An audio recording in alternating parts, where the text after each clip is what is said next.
madi. So karon mga madi, mag-deliver ta sa kalabasa. Mga 50 plus kilos na among dala mga madi. Kana kong kauban ako nang pagumangkon, siya na maggunit sa sako. Siya na. So karon ato ni pagawas tong kabaw mga madi, kay di man ta mosakay no. Di na to ikarga tong kalabasa.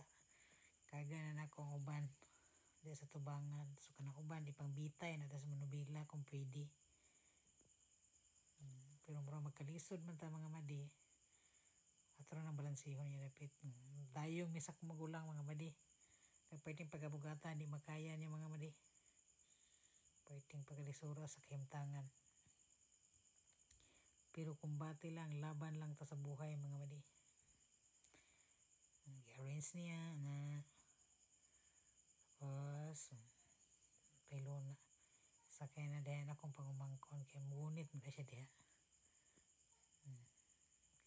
Iusab na po ng posisyon mga madi or ang hikot ihugot kay basig manglakaw na mangambak diha ka na nami sa pama diha mga madi nang mahulay mi kay perting pagkakapuya pwedeng pagkalisura sa kemtang mga madi o tanawa ko nagdrive mga madi wa na ko naglingkod sa bangko mga madi kay di na makaya di na makaibira sa akong pangmangkon kana si trip na mga madi dayong ako ang inahan o gamahan ng taon karga nila kana 30 plus kilos po na siya.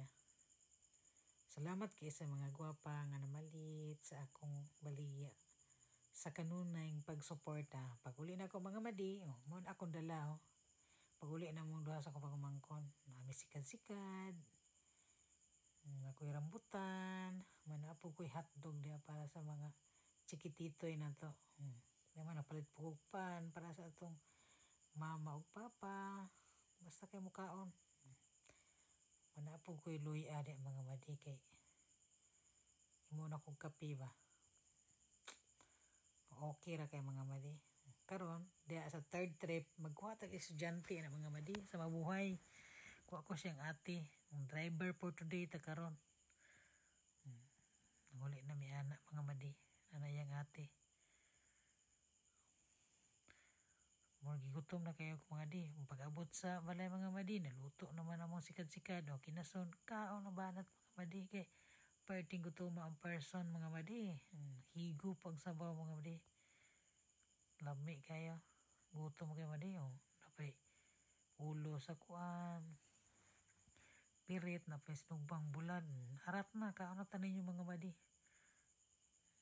Magsilupinta kayo matay pang hinaw. Lami kayo.